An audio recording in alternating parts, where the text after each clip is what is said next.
안녕하세요. 경우 없는 신호 때문에 이혼 소송 중인 30대 여성입니다. 이제 와서 말이지만 나이 30이 넘어서 지 앞가림도 못하는 신우도 문제지만 그런 신우한테 제대로 따끔하게 말 한마디 안 하는 시댁 식구들도 답이 안 나왔어요. 그래도 그나마 남편은 정상인 줄 알았더니 피는 못 속인다고 남편도 별반 다르지 않대요. 연애 당시 남편은 9급 공무원이었고 저는 대기업을 다니는 직장인이었습니다.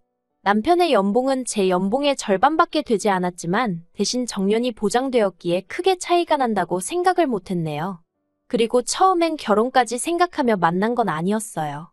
하지만 사람 일이라는 게 늘 생각대로 되는 것은 아니잖아요.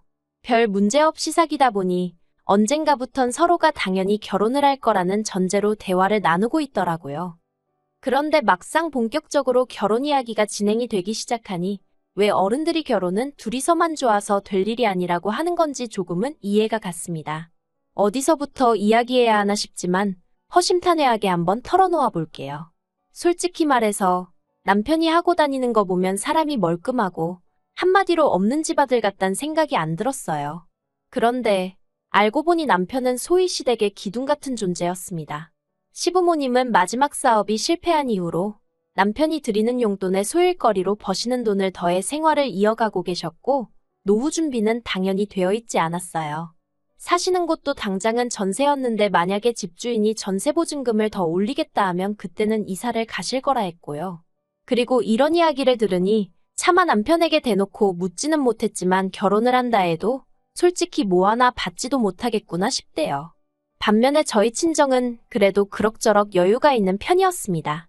두 분 사시는 아파트에 서울에 세주고 있는 아파트 하나 그리고 월세 나오는 상가 2개가 있으셨지요. 노후 준비도 두 분 다 오랫동안 직장 생활을 하셔서 연금으로 생활이 가능하신 상황이었고요. 그래서 제가 남편더러 그럼 당신이 따로 모아둔 돈은 얼마나 있냐고 물었습니다. 그러자 남편이 또 한 번 고개를 숙이더니 4천이라며 웅얼거리더라고요. 황당했지요. 공직을 시작한 지 제가 알기로 5년 차였는데 겨우 4천이라니. 물론 4천이 결코 작은 액수는 아니지만 그래도 1년에 1,000만 원도 못 모았다는 이야기였으니까요. 그래서 저도 모르게 돈 벌어서 다 뭐 했냐고 물었더니 그냥 뭐 부모님 생활비도 보태드리고 동생도 챙겨주고 그랬지 하며 말을 얼버무리더라고요. 그리고 남편의 그런 이야기를 듣고 나니까 솔직히 이 결혼을 하는 게 맞는 건지 도통 확신이 들지 않았습니다. 왜냐하면 저는 남편과는 반대로 친정 부모님으로부터 경제적으로 지원을 많이 받고 있었거든요. 한마디로 한쪽은 부모님을 도와드려야 하는 상황이고 한쪽은 도움을 받는 상황이었으니 그래서 결국 제가 남편더러 아직 결혼은 시기상조인 것 같다고 미루자고 얘기를 했었어요. 솔직히 말하자면 헤어지자고 하려고 했는데 차마 그 말은 입이 떨어지질 않아서 못하고 애둘러서 이야기를 했던 거지요. 그런데 남편이 결혼하고 생활이 안정되면 돈은 금방 모을 수 있을 거라며 제 마음을 돌리려 했습니다. 결혼만 하면 시댁에 드리던 생활비도 줄일 거라면서요. 그리고 저는 그런 남편의 애걸복걸하는 모습에 마음이 많이 흔들렸어요. 그래서 고민 끝에 부모님께 교제 중인 상대가 있고 결혼 이야기도 오가는데 상황이 이러이러하다며 전부 다 털어놓았습니다. 그러자 친정부모님께선 모든 게 괜찮은 사람인데 돈만 문제인 거라면 그건 당신들이 도와주겠다 하시대요. 그래서 결국 남편과 다시 결혼 준비를 이어나갔어요. 솔직히 친정부모님께 죄송스러웠지만 한편으론 정말 다행이다 싶었지요. 그렇게 저는 남편과 부부의연을 맺었습니다. 남편은 예상대로 모아둔 돈 4천만 원을 가지고 온 게 전부였고 그 돈으로 혼수와 신혼여행을 해결했습니다. 저는 친정에서 서울에 있는 아파트를 제 명의로 해주셨고요. 그런데 친정부모님이 해주신 건 그게 다가 아니었습니다. 결혼 전 친정부모님 카드를 쓰고 용돈도 받고 게다가 친정에 얹혀 살았으니 솔직히 저도 가만히 있을 수는 없었거든요. 그래서 매달 친정부모님께 150만 원씩 드리고 있었지요. 제가 받아 쓴 게 더 많으니 용돈이라고 칭하긴 남사스럽고 그냥 생활비를 보태는 개념이었습니다. 그런데 친정부모님이 그간 그 돈을 거의 손 떼지 않으시고 따로 모아두셨더라고요. 그리고 그렇게 모인 돈이 자그만치 7천이었습니다.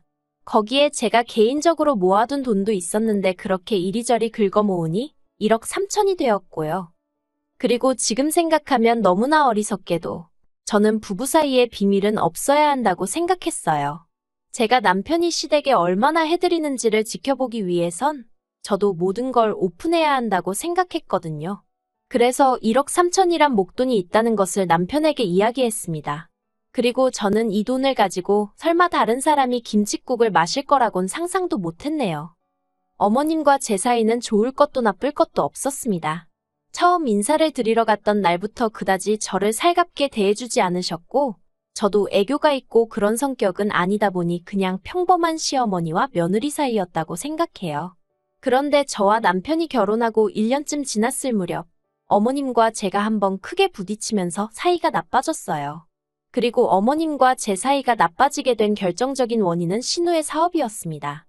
남편에게는 2살 어린, 저와는 동갑인 신우가 있었는데 솔직히 대화만 나눠보면 동갑이란 게 믿기지 않을 만큼 철이 하나도 들지 않은 사람이었어요. 요즘 같은 시대에는 할 줄 아는 게 많아야 한다면서 툭하면 이거 배웠다 저거 배웠다 하는 성격이었는데 덕분에 제대로 할 줄 아는 건 하나도 없었고요. 그런데도 시부모님은 뭐든지 도전해보는 게 좋은 거라면서 없는 살림에도 그런 신우 뒷바라지를 멈추지 않으시대요. 하지만 그거야 뭐, 시부모님이 부모로서 당신 자식한테 투자를 하신다는데 제3자인 제가 무슨 이야기를 하겠어요. 그저 속으로 저건 아니다 싶어도 그냥 혼자 생각만 하고 말았지요. 그런데 그런 신우가 난데없이 양초 사업을 하겠다며 시부모님께 5천을 해달라고 했다더라고요. 하지만 저희 시부모님께 5천이란 큰돈이 있을 리 만무했습니다. 그렇다 보니 시부모님께서 저희 부부를 호출하셨어요. 그리고 알고 보니 저는 시댁에 내려갈 때까지도 솔직히 신우가 사업이니 뭐니 그런 내용을 하나도 몰랐거든요. 남편도 모르고 있다고 생각했고요. 그런데 그게 아니라 남편은 이미 다 알면서 모른 척하며 저를 시댁에 데려간 거였어요. 그리고 시댁에 도착하니 시부모님께서 저에게 거두절미하고 말씀하시겠다며 저더러 5천만 원만 일단 좀 빌려 쓰자 하시는 겁니다. 그래서 제가 그런 큰 돈이 어딨냐고 발뺌을 해봤는데 남편이 옆에서 내가 이미 다 말씀드렸어 하는 거예요. 환장할 노릇이었지요. 솔직히 말해서 제가 정말 그깟 5천만 원, 없어도 그만이지 할 수 있을 정도로 돈이 많았거나 아니면 저희 시부모님이 정말 그 돈을 갚으실 능력이 되셨거나 하다못해 신우가 하겠다는 사업이 정말 비전이 보였다거나 뭐가 됐든 조건 하나만 맞아 떨어졌어도 제가 최소한 생각은 해봤을 거예요. 하지만 그 어느 것 하나 맞아 떨어지는 게 없었습니다. 그러니 생각해보고 말고 할 문제가 아니었지요. 그래서 제가 못 빌려드린다고 그 자리에서 거절을 했어요. 그러자 시부모님 옆에 뚱하니 앉아있던 신우가 왜 못 빌려주냐면서 자기 못 믿냐고 징징거리대요. 그리고 그런 신우에게 차마 내가 너 뭘 보고 믿겠냐 소리는 못하고 원래 가족 간에는 돈 거래하는 거 아니에요 아가씨 하고 말았지요. 그랬더니 옆에서 남편이 제 눈치를 살살 보면서 근데 우리 당장 그 돈 어디다 써야 되는 건 아니잖아 그러는 거예요. 솔직히 처음부터 남편이 시부모님한테 제가 여윳돈이 있다는 쓸데없는 소리만 안 했어도 애시당초 이런 불편한 자리가 생길 이유도 없었는데 가만히나 있지 왜 저딴 소리를 하나 싶어서 제가 남편을 째려봤습니다. 그러자 어머님이 저더러 너무하다면서 그냥 달라는 것도 아니고 빌려달라는데 그것도 싫은 거냐며 섭섭하다고 하시대요. 그리고 그런 어머님께 가타부타 설명해봤자 어쨌든 결국에 빌려주지 않는 이상 저는 나쁜 며느리가 될 게 뻔했으니 그냥 몇 번이고 죄송하다고만 했지요. 그리고 결국 신우는 사업을 시작하지 않았습니다. 사실 제가 냉정하게 딱 잘라 거절을 하긴 했지만 마음이 편치만은 않았거든요. 그래서 신우에게 요새는 판매하는 사업 같은 건 온라인으로 먼저 시작하는 경우도 많다고 이럴 경우에는 초기 자본이 그렇게 많이 들지 않는다고 몇 번 조언을 했어요. 그런데 신우가 그런저더러 그렇게 잘 알면 그쪽이나 그렇게 해서 돈 벌라고 하더라고요. 그리고 이때 저도 시쳇말로 빈정이 확 상했습니다.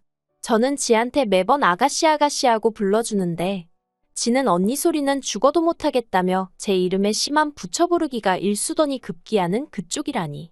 그래서 저도 그때부턴 신우한테 관심 딱 끊었네요. 그리고 그렇게 사이가 나빠진 걸 어머님은 전부 다 제 탓이라 생각하시는 눈치셨어요.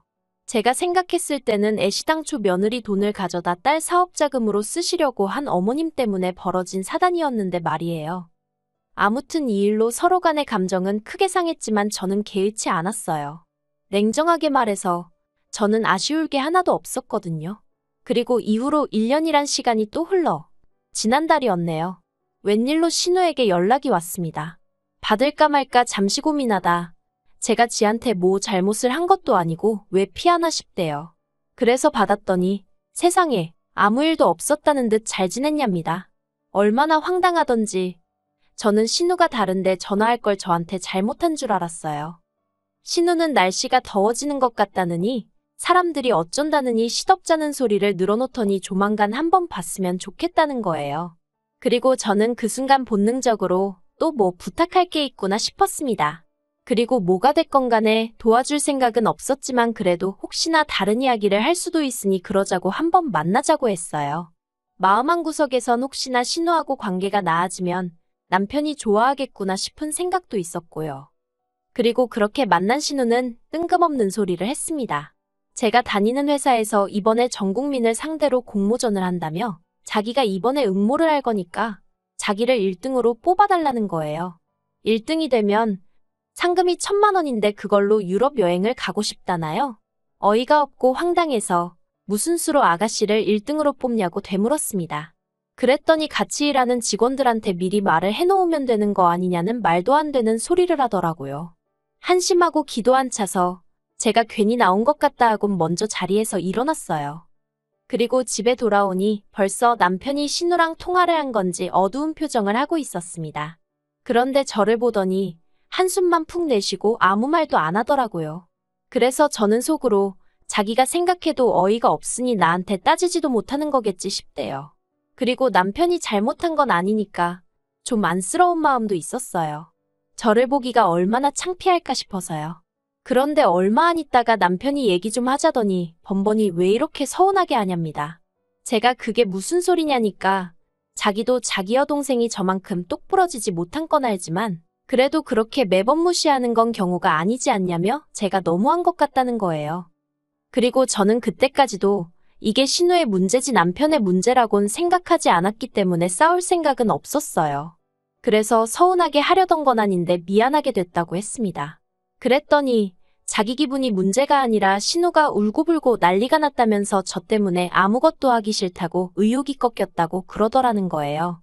듣는데 어이가 없었지만 그래서 나더러 어떡하라는 거냐고 물었어요. 그러자 남편이 한다는 말이 이참에 그간의 일을 사과하는 의미로 유럽 여행을 제가 보내주면 어떻겠냐입니다. 14박 15일 정도로요. 그 말을 듣는데 순간 화가 나서 눈이 뒤집힌다는 게 이런 기분인가 싶대요.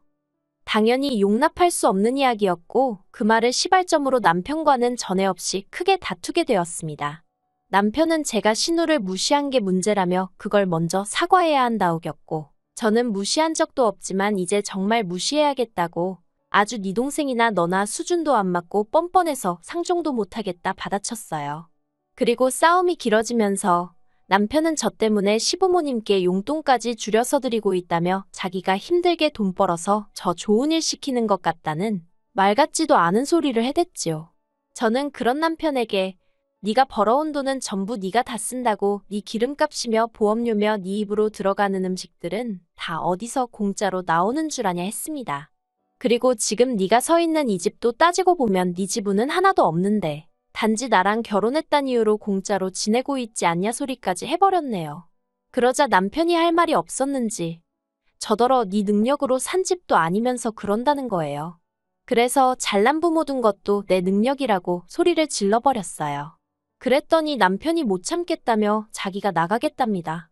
대신 저더러 침대는 자기 돈으로 산 거니까 쓰지 말라길래 내일이라도 바로 용달차 불러서 시댁으로 보낼 테니 걱정을 말라 했네요.